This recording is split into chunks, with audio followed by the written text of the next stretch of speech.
So our producers want us to read this.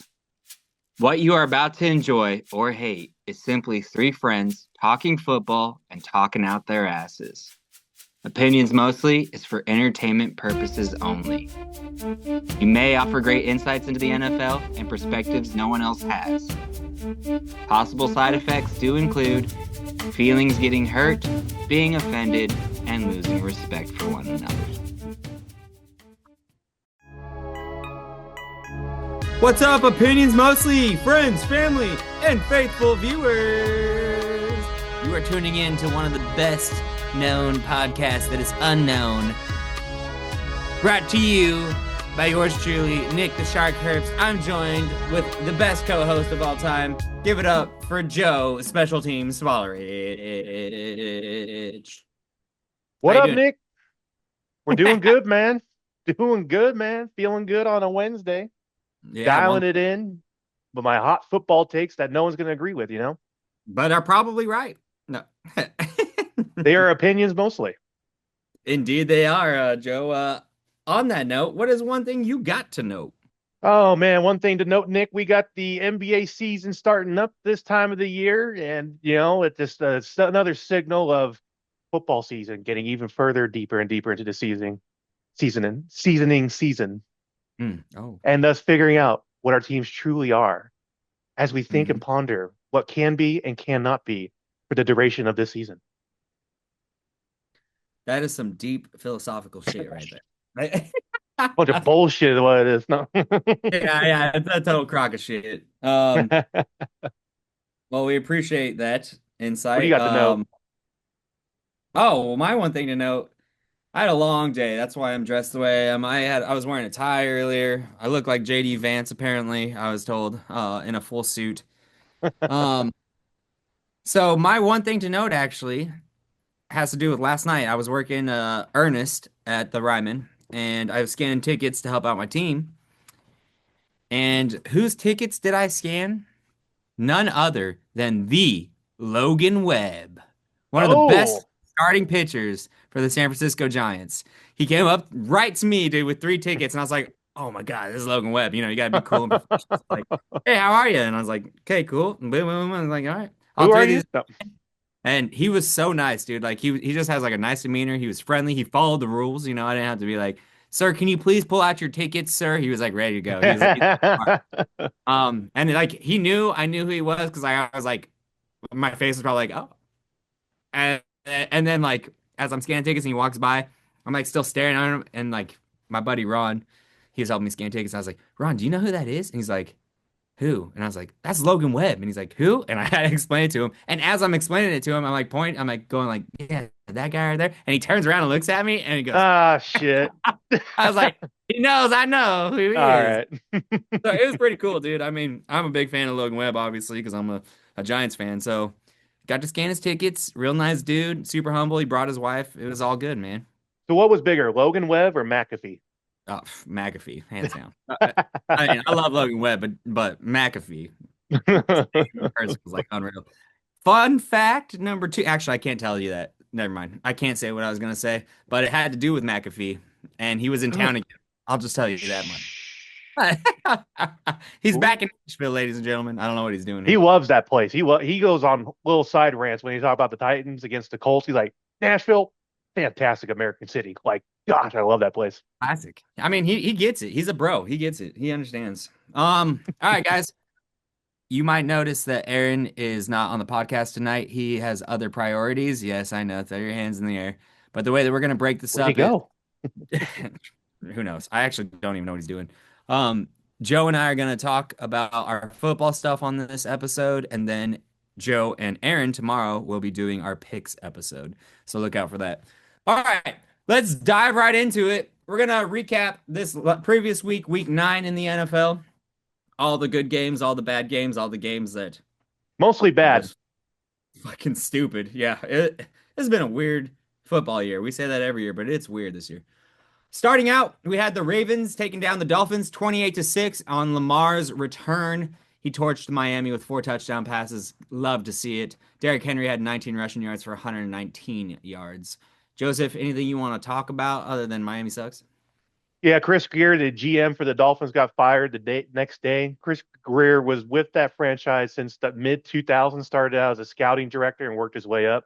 He was actually there when Nick Saban was coaching the Finns back at that time. So he's out. Mike McDaniels is going to be the coach for the duration of the season, but he's most likely cooked as well, I would think. Yeah. Yeah. Unless somehow they turn it around, he's his ass is burning right now in hot water.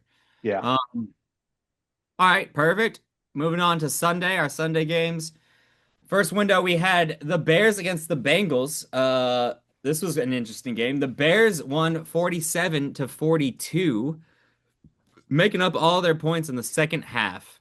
Joseph, Joe Flacco threw 31 of 47, 470 yards, and four touchdowns, and he still lost the game. Who are we blaming? We're blaming the Bengals defense, and here's why. The Flockinator still doing it at the age of 41 in the AFC North. I mean, this guy, he might not be a Hall of Famer, but he might be an AFC North Hall of Famer if we could put a subcategory for that. Okay. Hmm. Um, yeah, Flacco was able to lead the Bengals back down the field, get within a score where they got within 5 points. So they had to commit to the onside kick. Lo and behold, they recovered the onside kick. It deflected off of a Bears cleat at the 8 yard line, and the Bengals recovered, right? So, okay, he's like, okay, let's go, right? Blanco gets it down the field again. Touchdown, Cincinnati Bengals. And they were up 42 to 38.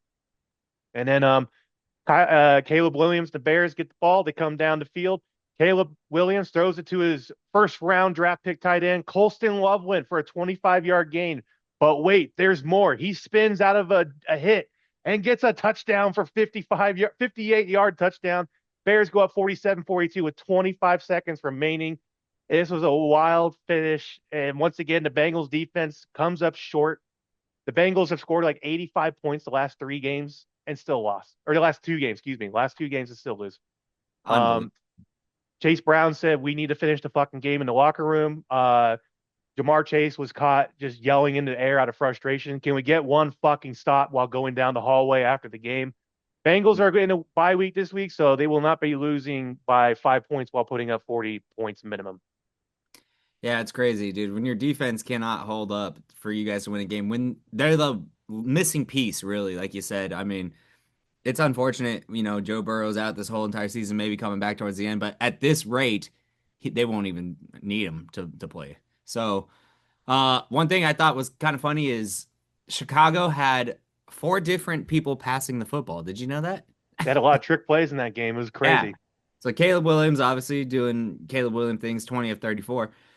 Tyson Bagent, he completed one pass for 20 yards. Absolutely Yeah. wow. DJ Moore completed one pass for 2 yards, which still another That pass was to Caleb Williams for a touchdown, a receiving touchdown by crazy. Caleb Williams. Absolutely crazy. Yeah, one touchdown. Yep. 100% QBR rating, just so you know. Yeah. And then Cole Kmet, he threw a pass. Unfortunately, it was incomplete. So four different pass plays there, or four different passers there. That was kind of an interesting stat I found. And, and the Bears are 5-3 now in the NFC North. Yeah, the Bears are trying to actually be a team that they want to be. They want us to be afraid of, but I don't think it's going to last very long. Quick side story: last week with this one famous on Reddit and online. There was this Bengals season ticket owner. He called the Bengals to cancel his season tickets, and the guy responded like, "Do you only want to be a season ticket holder when the Bengals are bad, or do you want to pay Jamar Chase and T. Higgins and Joe Burrow? The choice is yours." That is called good marketing, my friend. No, Mhm. that guy deserves a raise. Wild, man. Wild story. The Vikings surprisingly took down the Lions 27 to 24. JJ McCarthy threw for 2 touchdowns and he ran for a score in his return. So he was still looking dangerous. Jared Goff still had a day, 284 yards and 2 touchdowns. I'm sorry, the dog's running around upstairs. Very good.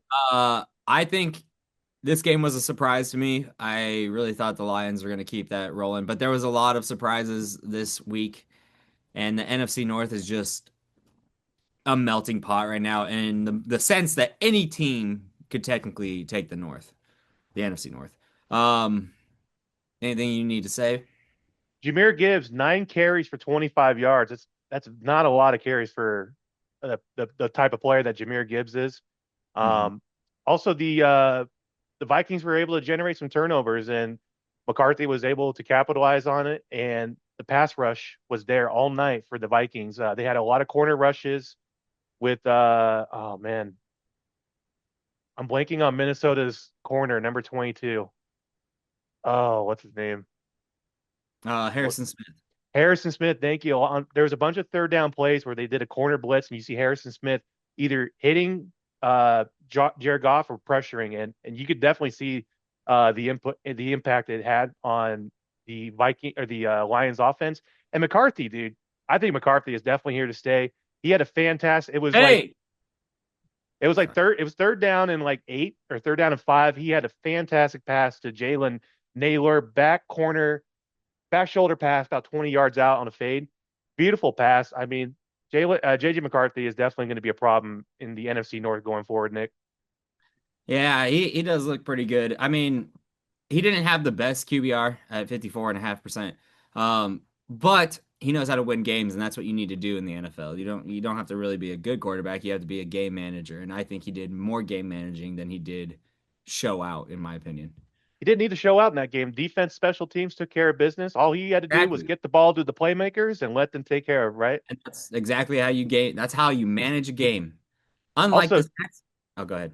JJ is undefeated in the state of Michigan. Ew.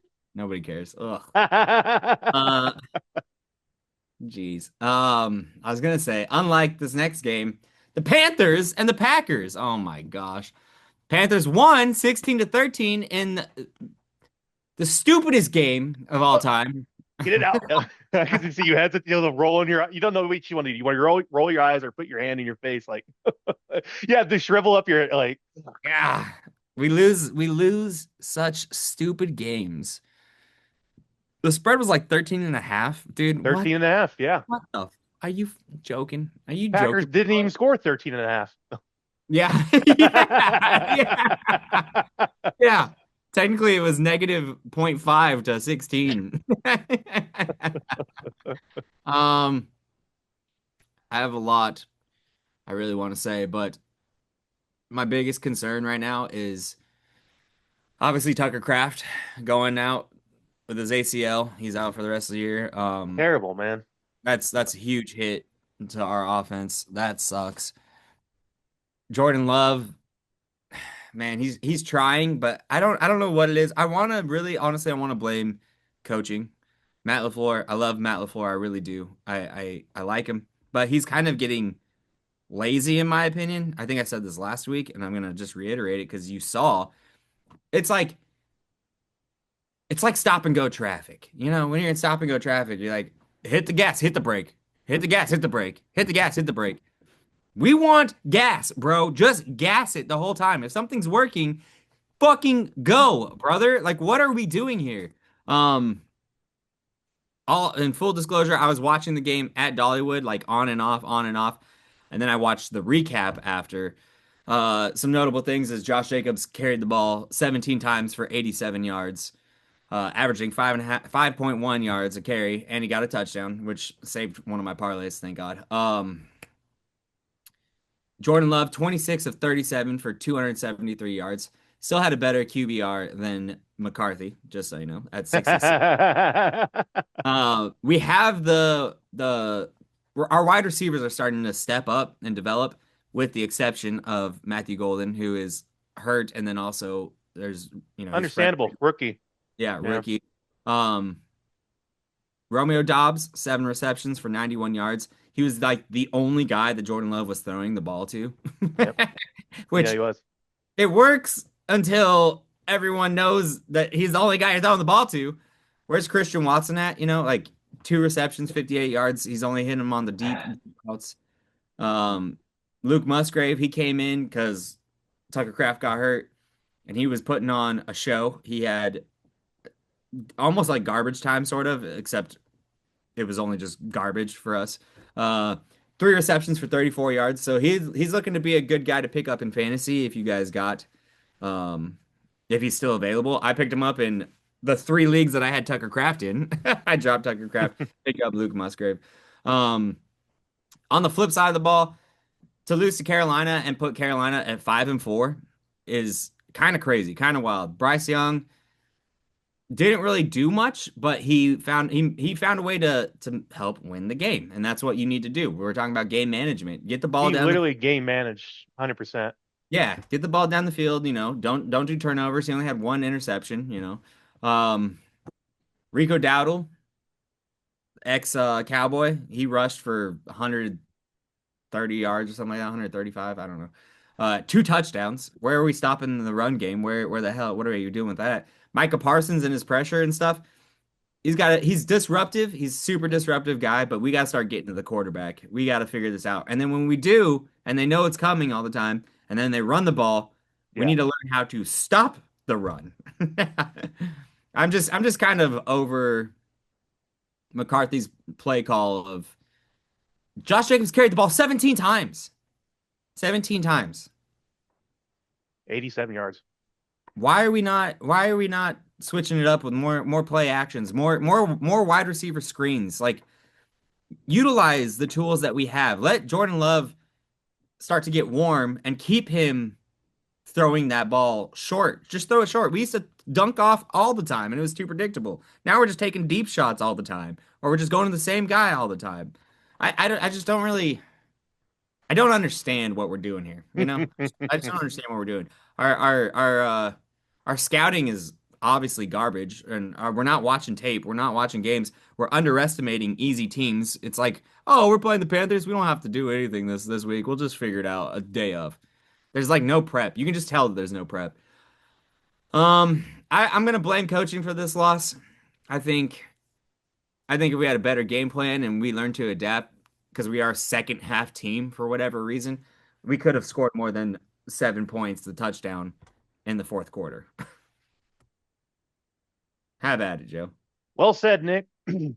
Yeah, so to your first point, this was a trap game for the Packers. They just came off of a big emotional game against the Steelers, but mostly Aaron Rodgers. And, Aaron Rodgers still knows a lot of those people in that organization.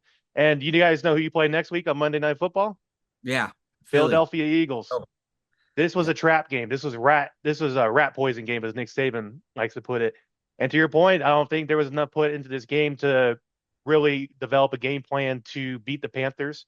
I think the Panthers personally are a little underrated. I'm not saying they're a great team by any means, but I don't think they're bottom the shit dweller team like the Raiders, the Saints, and the Jets, in that category. I think they're maybe one, maybe slightly, maybe two clicks up, maybe just under slightly average. Panthers do have a decent run stop front seven, so I will give them credit for that. I also agree with you. The coaching is definitely coming into question here. So early in the first quarter, 1st and 10, shotgun formation. Jordan Love drops back and he throws a ball to CJ Watson in triple coverage for 40 yards, and the ball gets picked off. It's like, why are we doing this on first down, 1st and 10 from your own 40-yard line? Like, why is that the play call? Honestly, like, why is that the play call there? So, yeah, I agree with you on that. So I think coaching looked over this game completely 100%. To your point, yeah, Rico Dowdle, 25 carries, 130 yards, 2 tutties. He was really the main factor in this game in dismantling the Packers defense, or lack thereof for the most part. Yeah. Bryce Young, very mediocre game, 11 of 20, 102 yards and 1 interception. He threw 11 passes and completed 11 passes. Yeah. Yeah. Or completed, excuse me. I personally think the Packers want to run the ball, but I don't think they know how to run the ball specifically, with the run scheme and the blocking scheme, because Josh Jacobs is, like I said, there's been games where Josh Jacobs goes off and the Packers completely rely on the run game, right? And then there's games where Jordan Love just airs it out and it becomes a passing and air offense, and Jordan Love is doing fine. So where's the I formation? Like, why are we not just running it down their throats, opening it up? We got Emmanuel Wilson. He could lead the way for Josh Jacobs. And where's that? We haven't seen that in forever. And I'm going back to your point of airing it out on stupid plays. I need to like calculate how many times we go for it on fourth down and we just throw the deepest ball freaking possible. Like we're trying to get a penalty or something down. Or or it's 3rd and 4, right? We only need Yeah. 4 yards to get the first down, but we're throwing Yeah. the one-on-one ball to Dobbs 35 yards out. Like we don't need to do that. We just need to get the first down here. Yeah. Exactly. Play the sticks right now, dude. Like what are we doing? I have questions about the running game going forward with Tucker Kraft going down because he was such a great blocker Yeah. for the Packers. I also feel like the Packers are missing Jaden Reed because he was that utility Yeah. guy. You could put him anywhere at the Swiss Army knife. Yeah. You can put him in the backfield, you can put him in the slot, Get him on the put him. jet sweep. Yeah. Yeah, so I feel like the Packers, to an extent, are kind of missing that Jaden Reed. But I think largely, I think this was a trap game, rat poison game. I think the coaching staff just completely overlooked this game. And watch, we're going to be talking about this next week, and the Packers win 35-29 or 31, and Jordan Love goes 23 of 35 with 3 tutties, 1 pick, and Josh Jacobs rushes like 11 carries for 97 yards and 1 or 2 touchdowns. You know what I mean? Yeah. Yeah, exactly. It's like The flip. inconsistency. It's like, Yeah. well, what Yeah. Packer team is this, right? Yeah, exactly. Consistency is the key word here. At least, like, let's just be consistent one way or the other. Stop fucking around. Um, okay, whatever. I mean, I'm like a little bit worried because the rest of the NFC North seems to be stepping up their game, and we seem to be teeter-tottering, and that's not Go, good. 4 steps forward, 3 back, right? Yeah, 2.5 exactly. back. Yeah. Exactly. All right. Chargers beat the Titans 27-20 in a closer game than most of us thought, but whatever. It's Chargers Titans. Titans are 1-8.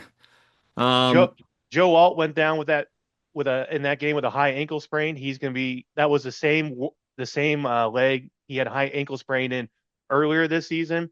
Now he requires surgery. Watch the Chargers drop here in standings and potentially not. I don't think they're going to win the AFC West anymore with how bad their offensive line is, but they're fringe wild card, in my opinion, now with Joe Alt going out for basically the remainder of the season.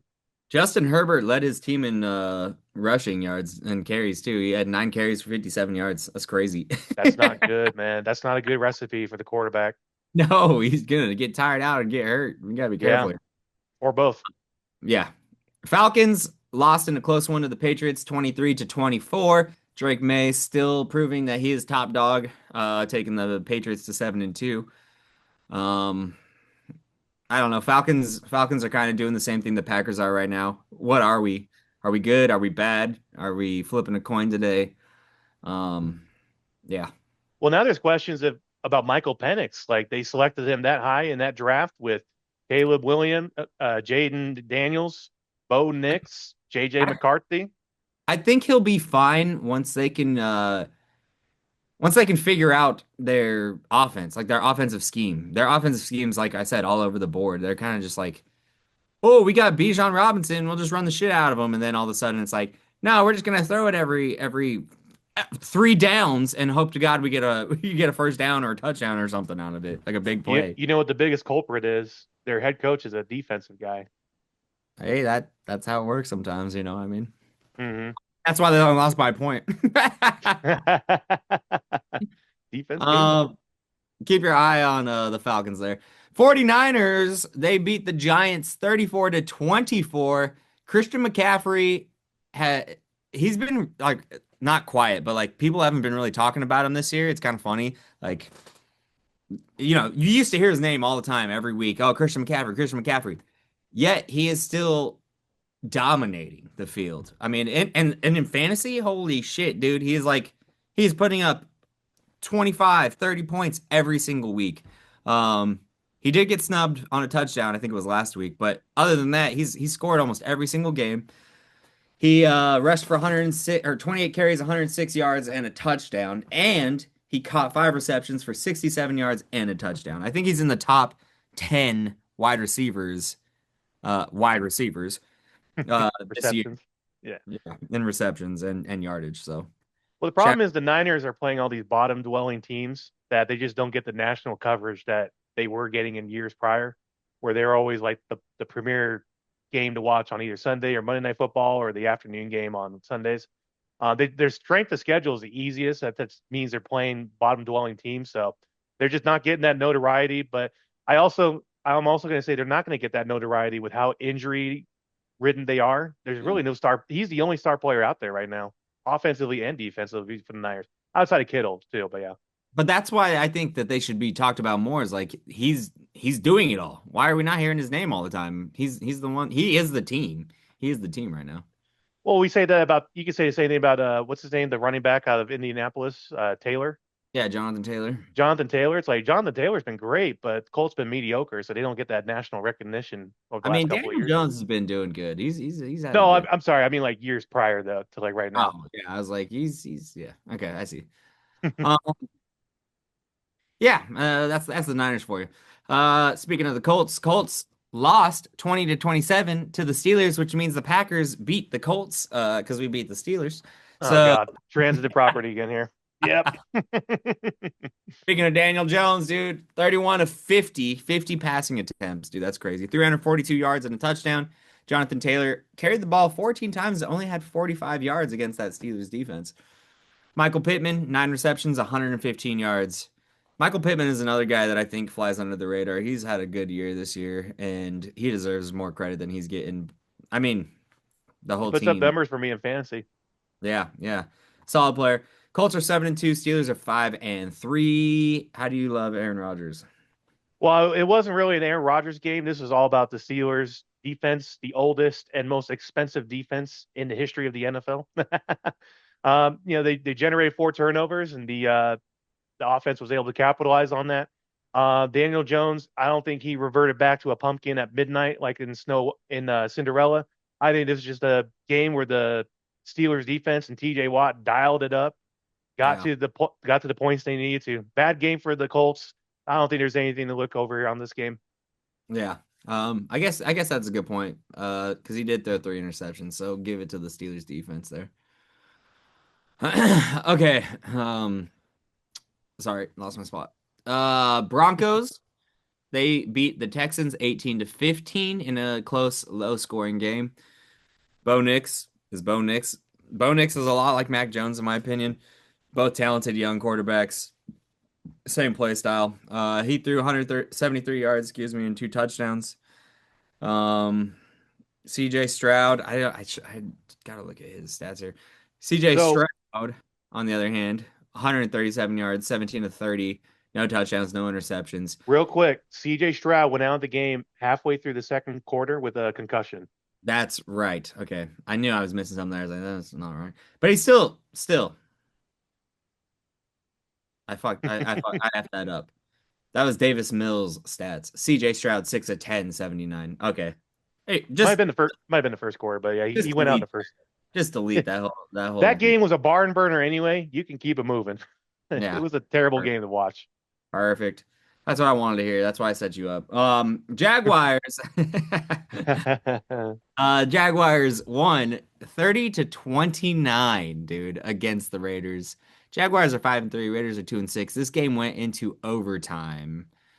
Gino actually had a good game for the first time in a long time.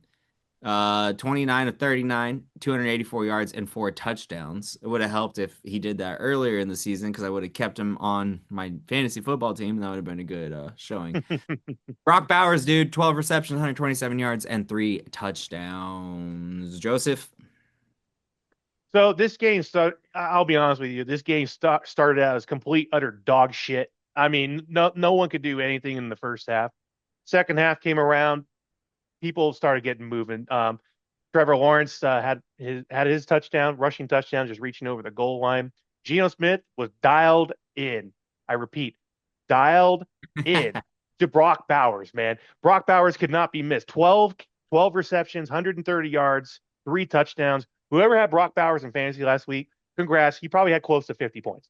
I mean, this guy shows like he's a top 5 tight end in this fucking game, which was awesome. Ashton Genty got going a little bit, 13 carries, 42 yards. He had a couple of big breakout runs, but nevertheless, the game came down to overtime. Mm-hmm. The Jacksonville Jaguars scored, and then Raiders had enough time to get the ball back. What does Geno do? I don't know. Find his number one fucking target, Brock Bowers, and just tears it up. Completion after completion. Little do you know, they score a touchdown. I don't think it was Bowers, but they did score a touchdown with about a minute 15 to go in overtime. And thank God the Raiders did this. Instead of going for the tie, they go for the 2-point conversion to take the lead because we don't like ties in football. Geno Smith lines up. Unfortunately, he throws it. Pass gets deflected at the line of scrimmage. Yeah, do we like you like the play call on that? I mean, I like the play call going for two. I don't know if that play was the right call or not. I don't pay attention to the Raiders too much, but I appreciate that they went for two instead of going for the field goal for the tie, and we're left with that essentially. I mean, Ashton Genty wasn't having a great game, but I kind of feel like that close to the goal line for a 2-point conversion, you could probably have tried to do something special with him in that That or situation. a running back screen, maybe something like that. Something. Yeah, I agree with you. It's from the 2 yard line. You're telling me you can't get 2 yards? I agree Yeah. with you.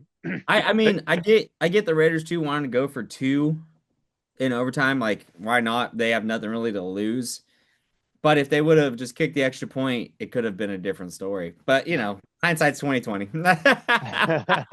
There you go. Just going to prove the Raiders are doing Raider things. And that's I hear you um on that. Saints. I mean, you can talk about this because there's really nothing to talk about. Saints lost 10-34 against your Rams. Saints are 1-8. Rams are 6-2. How you doing? Keep it moving. You said all you need to say. Yep. Matthew Stafford has the fourth best odds to win MVP right now. Ugh, unbelievable.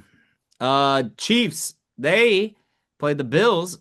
This was the game of the week really for everybody. They lost though 21-28, scoring 8 points in the fourth quarter. I will say I think the Chiefs have come a long way since the start of the season, obviously. Thank you. Are I'm they sorry. the team? Yeah, no. I don't mean to take my flowers, but Are they still the team that they were last year? I don't think so.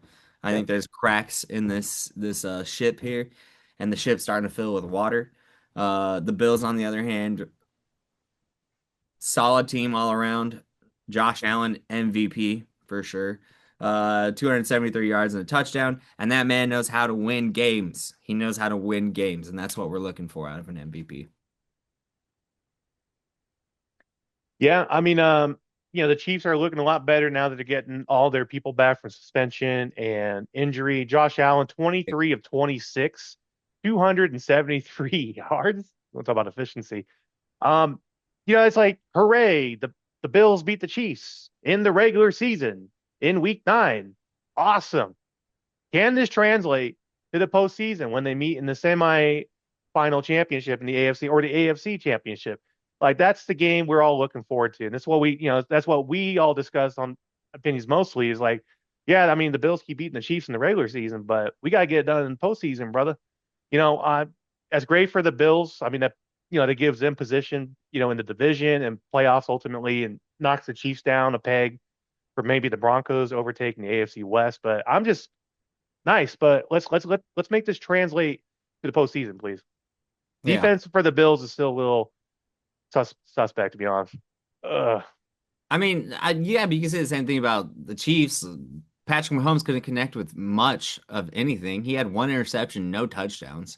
15 to 30, 250. 4th and 17. He connects with Raheem Shaheed for a 25-yard gain though on the last drive. It's like Rashee Rice, but Rashee Rice, Rashee Rice. Thank you. Sorry, a lot of players in this sport, But I get it. I mean, the stats don't really show you, but if you saw the game, Mahomes and the Chiefs were getting the calls, and they're the crucial third down and the fourth down plays. Like I said, 4th and 17, he gets a first down. Like, how does that happen? Bills defenses still need some help here. Unfortunately, they did not get better at the trade deadline. Bills Mafia. Seahawks won 38-14 over the Commanders. Sam Darnold, he was 21-24 with 330 yards, 4 touchdowns. Jackson Smith and the Jigba is doing what Jackson Smith and the Jigba does. He puts up numbers. He's a star wide receiver, dude. He is. He's got to go like number one in fantasy drafts next year, I think. Um, at least in the top 4 or 5. Um, the biggest story that came out of this, I mean, we're gonna do like an injury thing, so you'll probably hear this again, but Jaden Daniels, dude, that arm, oh my gosh. If you watch that, it is brutal. Explicit warning, do not watch that video if you're easily cringy. That arm just went boom and crack, bro. Like it was Like, gnarly, dude. like a Lego arm. Yeah. Yeah. I feel for him. I really like Jaden Daniels, so that sucks that he's gonna have to deal with that arm injury through the end of the year. It's over. Like, I mean, that's it. No, he's out But for the year. yeah. But do we think that that's gonna put a kaput in the Commanders' run? 100%. I think the Commandos are cooked. Their roster was old as it was before Jaden got hurt. You're talking about Terry McLaurin is still hurt with a soft tissue injury, wasn't even in that game. I think the Commandos are definitely just cooked for this season. They just need to they didn't make any moves at the trade deadline. I was hoping and looking maybe they can trade away some of their older players to contenders and get some draft capital, but they just need to play their young players and develop them, see if there's something there. Try to get a high draft pick. Let Jaden Daniels get healthy along with Terry McLaurin. Run it back next season with a younger team altogether. Yeah. Um, Shout out to Art Monk. At halftime, Art Monk, they retired his wait, excuse me. He's a Hall of Fame wide receiver. I believe they retired his jersey, or did they already do that? Didn't see quite. Um, didn't see that. Yeah, they retired him. Yeah. Anyways, number 81. There you go. I was like, Little I'm a little sure. side note, Nick. I want to share this picture with you if you don't mind. I have an Once Art, again, I have an Art Monk memorabilia card with his one of his jerseys in it, so I had to mention with how that. bad FedEx Field is here, everyone. This is the list of injuries that have happened where the Commandos play at here. You can see where everything is spotlighted at too. This is ridiculous. So I think I think the only one that's not on here, ironically, is Jaden Daniels, but he hurt himself somewhere around here at the 5 yard line, the 4 yard line. But you see everyone else: Joe Burrow ACL, Adrian Peterson ACL, RG3, the second coming quarterback for the Commanders ACL, Chase Young, Ryan Fitzmagic, Alex Smith with that terrible leg injury. Yeah, so I saw That's that interesting graphic about a day or two ago. I thought it'd be worthy of sharing why that place is fucking shit. But fortunately, the Commandos will be opening a new stadium at John F. Kennedy Field on the Capitol Mall in Washington, D.C. in the next 4 to 5 years. Are we saying that it's cursed? No. It is definitely cursed. I don't know what's worse, FedEx Field or the NFL Madden curse. I don't know. The cover curse. Yeah, that's not good. Um, okay. May, last but not least, sorry. She's been locked up all day because we've been at work all day, and Celine's Poor still. doggo. Um, she's getting into all kinds of trouble upstairs. I can hear it. Monday night game, November 3rd, was the Cardinals at the Cowboys. Cardinals, dude, pulling off the win of the century, 27-17, with Jacoby Brissett at the helm, bro. He 21 to 31, 261 yards and 2 touchdowns. He looked good. I actually watched this game. He looked good. He looked like he was in control. That's that veteran, like, I know what I'm doing. I've been here before. I'm used to being backup quarterback. Watch this kind of shit. And I was stoked because they beat the Cowgirls, and everybody loves a good Cowgirl. Joseph. It was great to see Stephen A. Smith in the booth with Cowboys owner Jerry, and he just left after the second turnover of the Cowboys defense. I thought it was funny as hell. Jeez. Anyway, I think all three of us obviously missed this. I saw this great stat from Dan Orlovsky. He said The Cardinals are better than they look on paper. All their losses are by a combined total of 15 points. That means Mhm. they were in every single game. Outside of the game, they dropped a touchdown at the goal line, but who's keeping track of that? Anyway, um, interesting you say that Jacoby Brissett played good because Nick, he did play good. He played fantastic. Yeah. And he played fantastic against the Indianapolis Colts in Indiana 2 weeks ago or 3 weeks ago.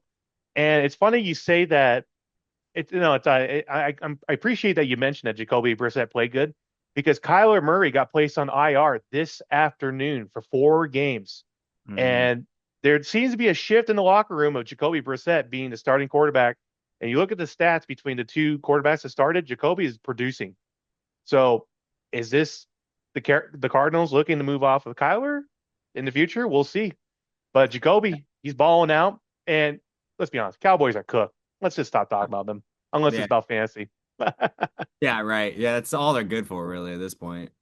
Um, yeah, I kind of like. I mean, I've never really been a big fan of Kyler Murray, anyways. So I'm kind of excited to see these Cardinals with Jacoby holding the reins, dude. That's nice. Yeah, It'll be in. 100%. I agree Okay, with you.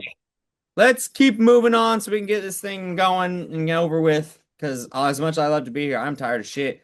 Joseph, give us the college football update, my friend. Yes, sir, man. I mean, it's been a wild ride here for college football. Obviously, we know what's going on.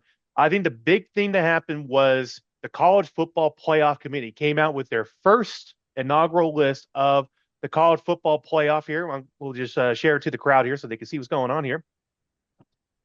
All right, so if we look on the left side, that's the college football playoff rankings. On the right side is the AP 25. That's the associate. That's just the press. So on the left side is the official. So we got Ohio State, Indiana, Texas A&M, Bama, Georgia, Ole Miss, BYU, Texas Tech, Oregon, Notre Dame, Texas, and Oklahoma. Only the top 12 teams make the college playoffs. So, um, just to make sure I'm not going crazy here. What's funny too is like the first five of those are exactly the same.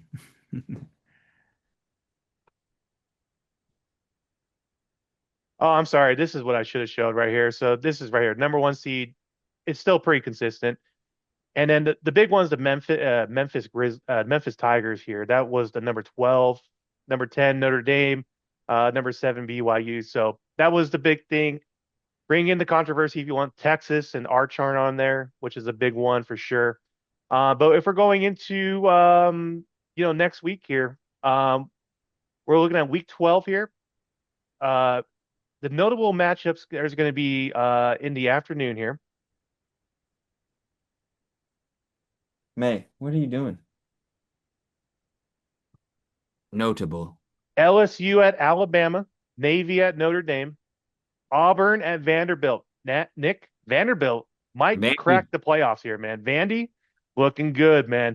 Vandy. Vanderbilt's been looking a lot of fun here. Oregon and Iowa, Big Ten matchup. This is going to be a good one, 100%. Ohio State and Purdue, barn door blowout. How you doing? Keep it moving. Oh, BYU at Texas Tech will be interesting in the morning. First game on the college football kickoff, but that's what we're looking at for the college football playoff. The first official AP poll or the first official college football playoff committee ranking. So that's where we're at, Nick. Back to you. I love it. I love it. May wants to say hi because she's like, Hi, May. I'm Good old hungry. May. I'm hungry. Feed me. Um, Swell job, Joe. Swell job. Thank you for that. Everyone needs to pay attention to college because it does affect the NFL. Whoa. And especially when you got sweet stories of like these young guys that are on like no-name teams doing big things and opening up their opportunities to be millionaires in a couple of years. That's crazy. And Don't also, worry. no, Before the draft, I'll have the QB list ready to go. yeah, there you go. All right, World Series guys came to an end. This is just a quick update because most of you already know. It went all the way to Game 7, and unfortunately, the Dodgers won in the 11th inning, 5-4 against the Blue Jays. The evil empire strikes again. Fucking losers. Can't stand the Dodgers. Of course, we were in Gatlinburg and we caught the end of it, and I think it's a curse because we started watching it, and then the Dodgers won, and I was like, oh yeah, you know what? If we didn't watch this game, the Blue Jays might have pulled it off. So that is my fault. I will take the blame. I'm sorry. Will Smith, shortly after slapping what's his face on stage, Chris Rock, he decides to join the Dodgers and he homers in the 11th inning uh, to win the game. It's absolutely ridiculous. I don't even know. I don't even know what to say of this. Don't forget to mention Yamamoto came in and absolutely dialed in and ended the game for the Dodgers to get that dub. Yeah. Well, It was a very exciting game to watch. I watched the game from start to finish. Fantastic game. A lot of fun, a lot of drama. I was like, oh, well, Blue Jays are carrying away here. They're up 4-zip. Dodgers come back, tie it in the ninth, take the lead in the overtime, man. Wild game there from start to finish. Yamamoto threw 96 pitches in the win on Friday. 96, that is a lot. I mean, what is it? They won. This is the first team in a quarter century to win consecutive World Series titles. I think that's the problem here. So the last team to win it was the Yankees, 98-99, and then before that it was the Cincinnati Reds, the Big Red Machine, 76-77. Unbelievable. Unflippin' believable. I mean, I guess the one positive thing is that it stays in the US. Screw Yeah, there we Canada. go. The Canadians aren't taking that sport from us. Yeah, right. You can have hockey or whatever, but even then, Fantastic World Series though, from start to finish. 18 inning game, yeah, everything that went on. Fantastic though. it was quite busy. It was a crazy series for sure. Okay, NFL trade deadline update, Yes, Joseph. sir. All right. There's a couple of them. I mean, so there's three big trades that happened at the trade deadline on Tuesday. Number one, the Seahawks land wide receiver Rashid Shaheed from the Saints. Wide receiver, bigger damage with the Seahawks here. Let's figure out what they gave up here. It doesn't That show me. that is kind of crazy because he might be the only good thing that was on the Saints. So the Oh, C, the Seahawks gave a fourth round pick and a fifth round pick for Raheem Shaheed. That is wild. I mean, considering some of these other trades I'm going to list off here, that's pretty low price. If I knew that was available, I'd tell the Rams F them picks and go get him, right? yeah, right. Seriously. Or the Seriously. Packers, or maybe the Packers. Yeah. Raheem Shaheed, Yeah. 100%, right? Sure. Big. So that's when I texted you, Nick. Is like, God damn it, fucking Seattle Seahawks. Like when I Called found out robbery, dude. Highway robbery. Bears acquire pass rusher from the Browns. They get Tyron Shinoika, Shinoika. originally a first round pick for the Buccaneers in 2021. Prove it year for him. Here's one of the big ones right here. Cowboys acquire defensive tackle Quinn Williams from the Jets. Hmm. This was the big one that Jerry was talking about. Let's see here. Trade. So the Dallas Cowboys, they did not give up much for this one, which is wild. They gave up, let's see here. They gave up a 2026 second rounder, a 2027 first rounder, and defensive tackle Mozzie Smith to the Jets. And Quentin Williams just signed that fat ass contract with the Jets this last offseason. Quentin Williams is one of those defensive tackles. I don't want to say he's Aaron Donald, but he's a defensive tackle that you can build your defense around. He is an anchor. He is going to be a run stopper. I think this moves the Cowboys defense from 31st overall. Number 32 is the Bengals, okay? Yeah. Cowboys are number 31. I think it moves it to like number 29, 28 on the list of worst shitty defensive in the NFL. So kudos to Jerry getting a good deal done here. That was wild. But wait, there's more from the Jets here. It's more. The Jets traded Sauce Gardner to the Indianapolis Colts for 2 first rounders. I did not stutter. 2 first round picks and a wide receiver of That's a little much. Adonai Mitchell. So Adonai Mitchell, Oh, he nice. was the wide receiver that caught that 50-yard bomb from Daniel Jones in the Rams game and then fumbled it at the end zone. Yeah. Yeah. Sure. The Makes Adonai sense. Mitchell. this is one of those all-in moves for the Colts. They feel like they're ready to go, and they were just, I guess, a corner away. So Sauce Gardner goes to the Colts, another Jet defensive player that signed a huge contract this last offseason, like Quinn Williams, to stay with her for 4 years. So huge stuff there, Nick. Breece Hall is still there. The Jets or the Cowboys traded for a linebacker from the Bengals, which I don't. They gave up a seventh-round draft pick for. I don't think it's notable to bring up because the Bengals defense is the worst defense in the goddamn NFL. But then they're giving up a seventh round. So yeah, so those were some of the big deals that just happened on Tuesday at the trade deadline. Rams stayed pat, Packers stayed pat, it sounded like, and the Raiders traded Jacoby Myers to the Jacksonville Jaguars, but we covered that last week. So back to you, Nick. Those were our major trade deadline deals that happened. Hey, you love to hear it. Love to hear it. Good for them. Get in the bag. There's some crazy moves. Raheem Shaheed, that's wild, man. I was gonna say nothing like insane other than the potential that the Packers could have had for selfish reasons. We were gonna talk about injuries, but we kind of already did that in our recap. So I'll just say Tucker Kraft, ACL, bad. Jaden Daniels. Fucking us up. Yep. Jaden Daniels, he's got a dislocated elbow. That thing is, they got to go in and make sure that didn't do more damage and all this other crap, but he's going to be out pretty much the whole entire season. And Kyler Murray, which you already talked about, yep, on IR. Joe Alt, yep. One thing that I don't think we talked about was the Ravens were fined $100K for Lamar Jackson on that injury report violation that happened that we discussed on the last couple episodes. Go ahead. Oh, Nick, one other trade I forgot that went under the radar. Jair Alexander got traded from the Ravens to the Eagles last week. Yes. Okay. I was wondering, Jair hadn't been playing that much, and I was wondering what the hell's going on with him. So I feel bad for Jair. I mean, he does get burnt sometimes, don't get me wrong, but he's They all do, bro. He has potential. Yeah, exactly. That's a tough position to be playing.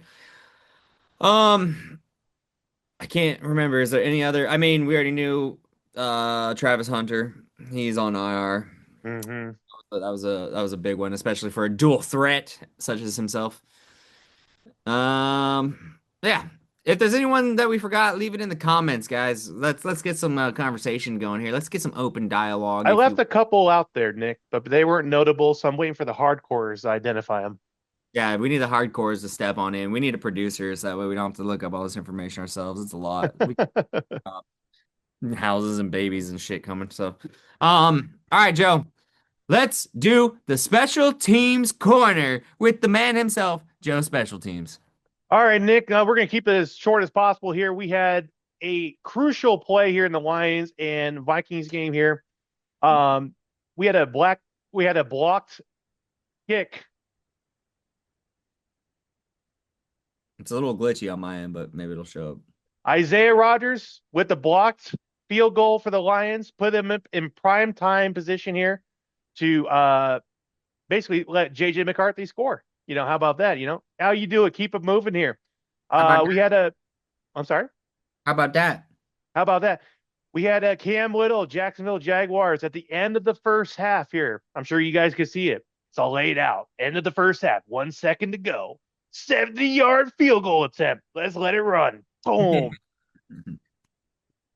This is the longest field goal in the history of the NFL. Absolutely drilled it. Absolutely dialed it. That ball probably could have gone for about 73, 74, 75 yards. They should probably tell him not to jump like that because he's going to hurt his kicking foot. I know. He might hurt his leg right here. What are we doing here? 70 yards field goal attempt, baby. That's a bomb. Kudos to the guy catching the ball, though. I mean, he might have a future in the NFL here. Look, he's smiling like he needs a job. Hey, I mean, how much is he getting paid, right? Hey, pay me here. Here we go. All right, last one I have for y'all is a punt block touchdown in the Cardinals-Cowboys game. We will run the sound on this one here if I can. Yeah, here we go. Perfect. I should have clicked on that. Oh, well, it's okay. Learning here. O'Donnell has it blocked into the end zone in a race. And a touchdown. Sam Williams blocked it. So, Nick, and for everyone else, this might be the only Cowboy defensive highlight we will see all season. I mean, that might be. Well, That's it's why not I even made it defense; it's special. special teams. So, Well, defense nevertheless. yeah, right. Well, here's the thing. Well, Nick, here's the proposition. You put the special teams defense out there for all defensive plays. Amen, brother. Amen. Hey. Hey, that's easy work. That's easy money. Let them do it. If they're doing all the work anyways, I mean, they're scoring points. Shit. Obviously, the notable one was the Jaguars kicker, all-time NFL record 70-yard field goal. Do we think that Janikowski could have done it in this day and age? Danny? Yeah, of course he could. Yeah. Give the man a shot. Or Greg Give it a the shot. Yeah, no. They probably never knew his potential, his whole potential. You know, they probably just kept him within 55 to 58. They didn't want to let him do that shit. No. Good job, special teams. We appreciate the segment. So does the special teams in football because they don't ever get enough recognition unless they suck and then they get all the recognition that they don't want. So Exactly. I'm sure they appreciate it. All right. I'm gonna wrap this thing up. Last but not least, we got the Shark Chomp bet of the week, guys. I always pick the home teams. When I say home teams, I'm talking about me, Joe, and Aaron's teams. Unfortunately, the Raiders suck. So I'm taking the Raiders and an alternate points. That is going to be plus 17.5 alternate points for the Raiders over the Broncos. I think it's going to be a low scoring game. A low I like this. scoring game. And if I give the Raiders 17.5 points and the Broncos only score, 21, all the Raiders have to do is score a fucking touchdown. And the odds on that too are only negative 300 or something like that, which is actually super low for that kind of bet. All right, so I'm going to take the Rams over the 49ers, obviously. I think that they got the healthier team, not completely healthy, but healthier, and they should be able to win that. And Revenge. Revenge. Last but not least, I have to take the Oh. Green Bay Packers Oh. for the Eagles because we need to prove that we are not just a trash ass team. And a Monday night, why not? What better time than now? What better team than us? What team deserves it more? The Green Bay Packers are going to take down the Eagles, and a $10 bet will pay out $55.78. That is also with the FanDuel 100% boost. So if you cut that in half, it would, whatever the hell that comes out to, 27 something. I love all three of these bets, Nick. I love the Raiders covering in a division game on a short week. That is a fantastic bet. I would take that as well.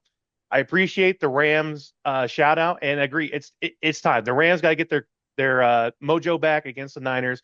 Niners are injured right now.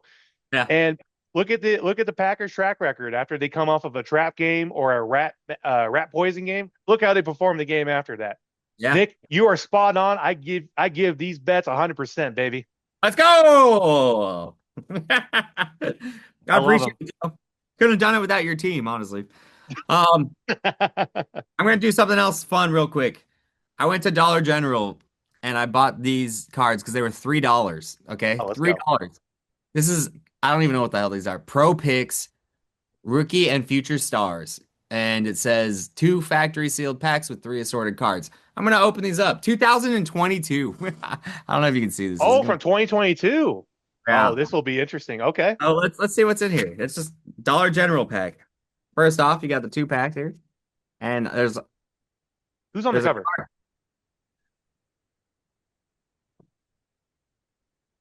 Kenny Pickett and Malik Willis. I could tell it was a Packer player. I was like, is it Rodgers? No, that wasn't Rodgers, dude. In between, there's some inserts. So we got a Trey Lance wild card, whatever the hell this is. Okay. Kind of cool looking. We got a Justin Fields wild card. Bears card or what? No. These look like they're college cards. Yeah, that's Buckeyes. Yeah. Okay. Yeah. And then last but not least, a Trev Law right here. Look at that. It's so hard to gauge the value of a Trevor Lawrence card with how mediocre he does when he was supposed to be the world-class quarterback, What the shit, dude? He's Weird from ass- Clemson. That's from Clemson. Yeah. Okay. I'm gonna open up these packs real quick. Let's see what's in here. Drum roll, please. These are Dollar General cards, dude. That's absolutely wild. You're gonna have to read them to me. Oregon? Thibodeau. Okay. Interesting. 2022. Josh Weil, tight end. What Interesting. school? Does it have the school in the back? Good God, what is this? What is this shit? No, Looks like Cincinnati, maybe. I don't know. I can't tell. I can't tell either. Why is it not? These are. That's why What they're about on the $3. front? What about on the front? Shit, I don't. This don't say shit, dude. Okay, all right, no problem, no problem. The trash ass cards. Garrett Wilson. Okay. Okay. Buckeye. That's a Buckeye. Crazy. Matt Corral. Oh shit. Well, that's a backup quarterback, but we'll see what goes on with that. Okay. Cam Acing. I've heard of him. I'm sorry. Oh, and Alec Pierce, dude. Alec Okay. Pierce. Okay. That's Cincinnati. Okay. Crazy. Let's see. I need an autograph because these cards are $3 cards. The Garrett Wilson, though. Okay. Damn. Oh, you got the same one. Yeah, what the hell? No. Thibodeau. Trayvon Walker, that's cool. Okay. Is that Tavon Thibodeau? Havon. Yeah, okay. That's the Giants pass rusher. Yeah. Yeah. Okay. Two of them. Another That's the same card. Yep, same card. Josh Okay, Wild, burn that one. Tyler Algier. Yep. Okay. Okay. Oh, Bailey Zapp. Bailey Just Zapp. kidding, Oh, Blake. all-time backup quarterback in the NFL, baby. Yeah, right. And last but not least, Kyler Gordon. Is that Notre Dame? No, that's LSU. I think that's No, LSU. No, this is who the hell is this? It's like Washington or something. Oh, it might be the Washington Huskies. Yeah. Okay. So Yeah. All right. I Got guess- a couple. Got a couple there. $3 Dollar General cards, I guess you can't go really wrong, although these Well, I think if you price all those cards out and sold them, you probably make a $10 profit, maybe. Yeah, right, bro. Mostly off the Garrett Wilson card. Yeah, or the double Thibodeau. Tavion Thibodeau. Okay. Pro Yeah, picks, dude. Interesting ass cards. Trevor. The Trevor Lawrence one is interesting. I'm curious how much that could be. Yeah, I love that one. Yep, Justin Fields, I love that one. And then the Garrett Wilson one, right? Yeah, where is he?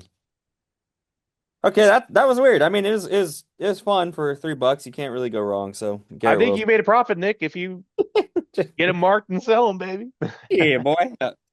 I can just sell them back to Dollar General. Yeah, about $3.50. Yeah, about $3.50. All right, guys. Thank you for joining us. We appreciate you watching. If you watched this far, if you didn't, that's okay too. Like, comment, subscribe, share with a friend. We love you. Opinions mostly. Joe, till next time, have fun tomorrow. Get my picks in, boy. You will get your picks in. The picks will be dialed and absolutely calibrated. Let's go, boy. Get calibrated, dog.